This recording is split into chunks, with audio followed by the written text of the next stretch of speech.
Hello students, I hope कि आप सब स्वस्थ होंगे। आज मैं आपके लिए आपकी ही पुस्तक हमारी विरासत का पाठ 1 लेकर आई हूँ, जिसका नाम है पंच केदार। आज हम उत्तराखंड के जो पंच केदार हैं उसके बारे में इस वीडियो में अध्ययन करेंगे। तो चलिए शुरू करते हैं हमारी वीडियो। उत्तराखंड देवभूमि के नाम से प्रसिद्ध है। उत्तराखंड को और कौन से दूसरे नाम से पुकारा जाता है? इसे कहा जाता है देवभूमि। यहाँ पंचबद्री, पंचप्रयाग और पंचकेदार जैसी पवित्र परंपराएं हैं। पंचकेदार भगवान शिव से संबंधित 5 मंदिरों का समूह है। पंचकेदार क्या है? हमारे जो भगवान शिव हैं उनसे संबंधित 5 मंदिरों का समूह है, जहाँ उनके विभिन्न अंगों की क्या की जाती है? पूजा।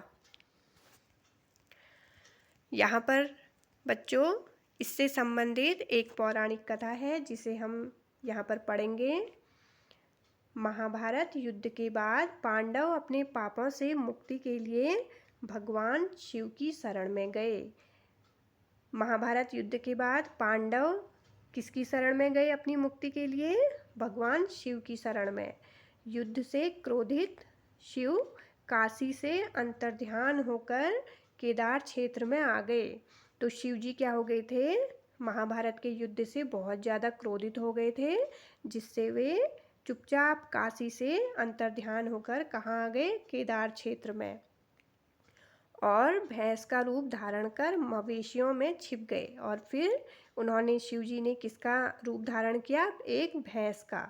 और कहाँ पर छुप गए? बहुत सारे जो जानवर होते हैं, मवेशी होते हैं, उनमें छिप गए। तो पांडवों ने उनकी पहचान वहाँ पर कर ली। पांडवों को पता लग गया कि शिव जी कहाँ छुपे हुए हैं। एक भैंस का रूप धारण किया हुआ है शिव जी ने, और वे मवेशियों के बीच में छुप गए हैं। तो फिर देखिए, भीम ने दोनों पैरों को पहाड़ पर टिकाकर भैंसों को वहाँ से निकाला। साधारण भैंसें तो वहाँ से क्या हो गई? निकल गई। पर शिव रूपी, देखिए यहाँ पर शिव रूपी भैंसा भूमिगत होने लगा। तो जो शिवजी ने जिस भैंस का रूप धारण किया था वो भूमि में क्या हुआ? जाने लगा या भूमि में धंसने लगा था। तो भीम ने उसके पैरों, जो पृष्ठभाग था, उसको क्या किया? भीम ने पकड़ लिया, क्योंकि भीम भी बहुत ज़्यादा बलशाली थे। तो उन्होंने उस भैंस का जो पीछे का भाग था, पृष्ठभाग मतलब पीछे का भाग था, उसे पकड़ लिया।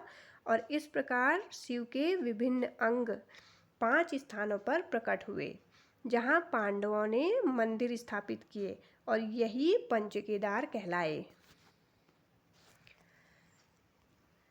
अब यहाँ पर हम जो पंचकेदार हैं उन 5 मंदिरों के बारे में यहाँ पर अध्ययन करेंगे। पहला है केदारनाथ। इसे कहा जाता है प्रथम केदार। यहाँ शिव के पृष्ठभाग की पूजा होती है। रुद्रप्रयाग जनपद में 3200 मीटर की ऊंचाई पर स्थित है, और यहाँ पहुँचने के लिए गौरीकुंड से 1800 किलोमीटर की पैदल यात्रा करनी पड़ती है।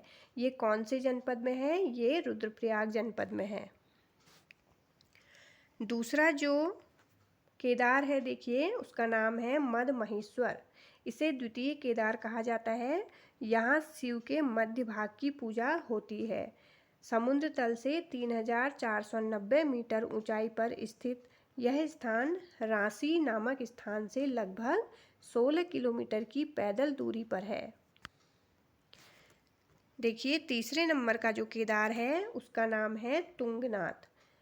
तृतीय केदार इसे कहा जाता है। यहाँ शिव की भुजाओं की पूजा होती है। 3680 मीटर ऊंचाई पर स्थित यह सबसे ऊंचाई पर बना हुआ शिव मंदिर है।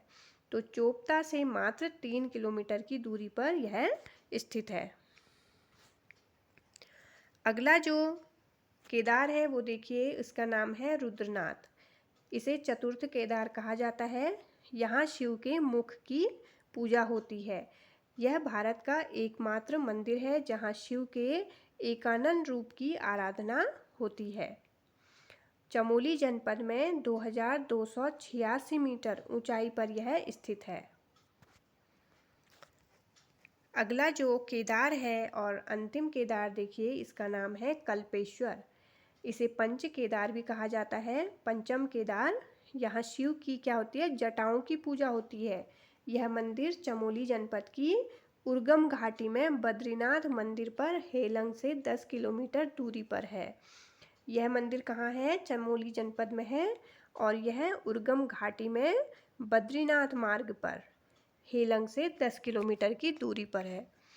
अब बच्चों, हम यहाँ पर क्या है, इसका निष्कर्ष देखते हैं कि पंच केदार केवल धार्मिक स्थल नहीं बल्कि लोक आस्था, क्या क्या जुड़ा है यहाँ से, लोक आस्था और पौराणिक परंपरा तथा आध्यात्मिक साधना का ये प्रतीक है। ये तीर्थ भगवान शिव की अद्वितीय महिमा, पांडवों की भक्ति और उत्तराखंड की दिव्य सांस्कृतिक धरोहर को दर्शाते हैं। अब यहाँ पर हम इस पाठ से संबंधित कुछ महत्वपूर्ण प्रश्नोत्तर को देखेंगे और ये प्रश्न आपके लिए बहुत ज़्यादा इम्पोर्टेंट हैं, इसलिए आप इनको एक अपनी नोटबुक में लिख के भी रखिएगा ताकि आप इन प्रश्नों के उत्तरों को बार बार देखें और बाद में अपने लिए एक सामान्य ज्ञान की भी आपकी अच्छे से तैयारी हो सकती है। पहला प्रश्न है, पंच केदार किस देवता से संबंधित है? तो ये हैं भगवान शिव से। दूसरा प्रश्न है, पंच केदार की स्थापना किसने की थी? किसने की थी पंच केदार की स्थापना? पांडवों ने। तीसरा प्रश्न है, पांडव भगवान शिव की शरण में क्यों गए थे? ये गए थे महाभारत युद्ध के पापों से मुक्ति पाने के लिए। अगला प्रश्न है, भगवान शिव पांडवों से छिपने के लिए किस रूप में प्रकट हुए थे? तो भगवान शिव पांडवों से छिपने के लिए एक भैंस के रूप में प्रकट हुए थे। अगला प्रश्न है, पंच केदार में भगवान शिव का जो पीछे का भाग है, पृष्ठभाग, किस स्थान पर पूजित है? कहाँ पर इसे पूजा का स्थान मिला हुआ है? ये है केदारनाथ में। अगला प्रश्न है, भगवान शिव के मध्य भाग की पूजा कहाँ होती है? तो ये है मद महेश्वर। क्या है? मध्य भाग की पूजा होती है मद महेश्वर में। सातवां प्रश्न है देखिए हमारा, शिव की भुजाओं की पूजा किस केदार में की जाती है? तुंगनाथ में। भुजाओं की पूजा तुंगनाथ में और मध्य भाग की पूजा मद महेश्वर में, पृष्ठ भाग की पूजा केदारनाथ में। ये प्रश्न आपके आगे जो भी आपकी परीक्षाएं होंगी, किसी भी प्रतियोगी परीक्षा के लिए बहुत ज़्यादा इम्पोर्टेंट क्वेश्चन हैं, तो आप इन्हें अच्छे से याद कीजिए। अगला प्रश्न है, भारत का एकमात्र मंदिर कौन सा है जहाँ शिव के मुख की पूजा होती है? तो यहाँ कहाँ होती है? रुद्रनाथ में भगवान शिव के मुंह की पूजा की जाती है। अगला प्रश्न है, पंचम केदार कल्पेश्वर में भगवान शिव का कौन सा अंग पूजा जाता है? यहाँ भगवान के शिव की जटाओं की पूजा की जाती है। अगला प्रश्न है, तुंगनाथ मंदिर किस विशेषता के लिए प्रसिद्ध है? तो तुंगनाथ मंदिर क्या है? सबसे विश्व में क्या है? ये सबसे ऊंचाई पर स्थित शिव जी का मंदिर है। अगला प्रश्न है हमारा, केदारनाथ मंदिर का निर्माण किसके द्वारा कराया गया माना जाता है? तो ये कराया था पांडवों के वंशज जन्मेजय द्वारा।